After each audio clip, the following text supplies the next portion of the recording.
कोपरगाव मतदारसंघात बिघडलेल्या कायदा सुव्यवस्थेच्या बाबतीत आमदार आशुतोष काळे चांगलेच आक्रमक झाले असून शिर्डी उपविभागीय कार्यालयात जिल्हा पोलीस अधीक्षक सोमनाथ खारगे यांच्या समवेत आढावा बैठकीला उपस्थित राहत अनेक अवैध व्यवसायांचे फोफावत चाललेले जाळे याकडे लक्ष वेधत पोलीस अधीक्षक खारगे यांच्या पुढे अवैध व्यवसायांचा पाढा कोपरगाव विधानसभा मतदारसंघाचे आमदार आशुतोष काळे यांनी वाचला। कोपरगाव मतदारसंघात पोलीस आणि महसूल प्रशासनाच्या आशीर्वादाने वाळू, मुरुम, मातीचा बेसुमार उपसा सुरू असून शेतकऱ्यांचे वीज पंप आणि केबल चोरीचे प्रमाण प्रचंड वाढले आहे।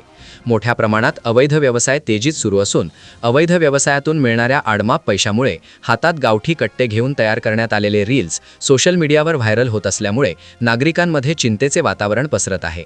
एवढेच नव्हे तर कमी कष्टात आणि कमी वेळात मोठा आर्थिक मोबदला मिळत असल्यामुळे तरुणाई अवैध व्यवसायाच्या विळख्यात अडकत चालली आहे।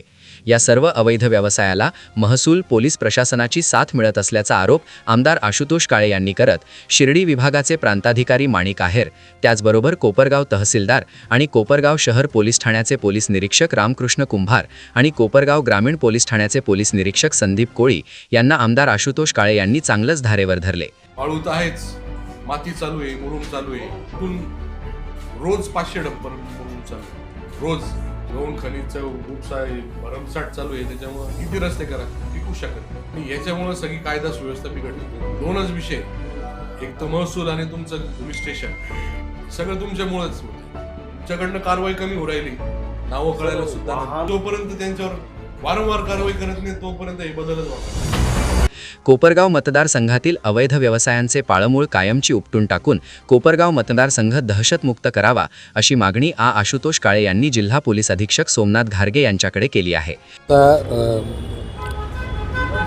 कोपरगाव तालुक्यामध्ये गोदावरी नदी जी जाते त्या नदीकाठच्या काही गावांमध्ये प्रचंड प्रमाणामध्ये वाळू उपसा चालू आहे। जिथं मुरुम उपलब्ध आहे, मुरुमाचा उपसा चालू आहे। काही ठिकाणी फॉरेस्टच्या जमिनींमधून मातीचा उपसा चालू आहे आणि सगळे लोक जे आहे गैरमार्गाने आलेला पैसा त्याच्यावर नशा करणे असेल, लोकांमध्ये माच करणं असेल, अशा प्रकारचे कामं त्या ठिकाणी चालतात। नुसतं ते नाही तर मटका असेल, जुगार असेल, पत्त्याचा क्लब असेल, हे सगळे जे गैरप्रकार चालत आहे यामधून जे पैसे त्या लोकांना मिळत आहे त्या पैशाच्या याच्यावर लोकांमध्ये दहशत करण्याचं काम, रील म्हणजे बंदूक दाखवायची, ह्या सगळ्या गोष्टी त्या ठिकाणी समाजामध्ये चालत आहे।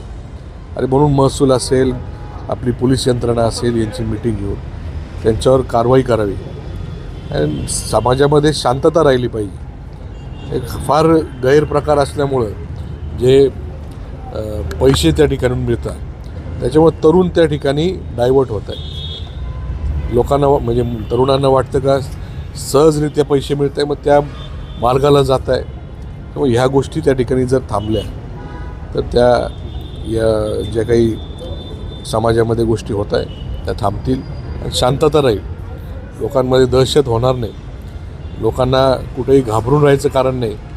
असे यासाठी ही सगळी मीटिंग कालची आणि आजची मी त्या ठिकाणी घेतली। काय आश्वासन पोलीस अधिकारी साहेबांनी म्हणजे सगळं ऐकून घेतलं, कसे कसे कारवाई करणार, काय करणार ते ठरवले आणि टीम ते तयार करणारे महसूल आणि पोलीस यंत्रणा असेल ते दोन्ही एकत्रित त्या सर्व गोष्टींवर कारवाई करणारे अशा प्रकारचं त्यांनी आश्वासन दिलं। बघूया आता काय करतात ते। पोलीस आणि महसूल विभागाच्या 2 स्वतंत्र टीम तयार करून एकाच वेळी दोन्ही विभागांकडून एकत्रित कारवाई करून अवैध व्यावसायिकांच्या मुसक्या आवळणार असल्याची ग्वाही आमदार आशुतोष काळे यांना पोलीस अधीक्षक सोमनाथ खारगे यांनी दिली असून तातडीने कारवाई करण्याच्या सूचना खारगे यांनी पोलीस प्रशासनाला दिल्या आहेत। या बैठकीवेळी अप्पर पोलीस अधीक्षक सोमनाथ वाकचौरे, उपविभागीय पोलीस अधिकारी अमोल भारती, प्रांताधिकारी माणिकराव आहेर उपस्थित होते। पोलीस आणि महसूल विभागाच्या नाकावर ठेचून कोपरगाव तालुक्यातील सुरू असलेले अवैध व्यवसाय बंद होणार का? पोलीस प्रशासन आणि महसूल प्रशासन खरंच कारवाई करणार का? हे बघणं महत्त्वाचं ठरणार आहे। प्रतिनिधी प्रदीप पाटील, एस न्यूज मराठी, शिर्डी, अहिल्यानगर।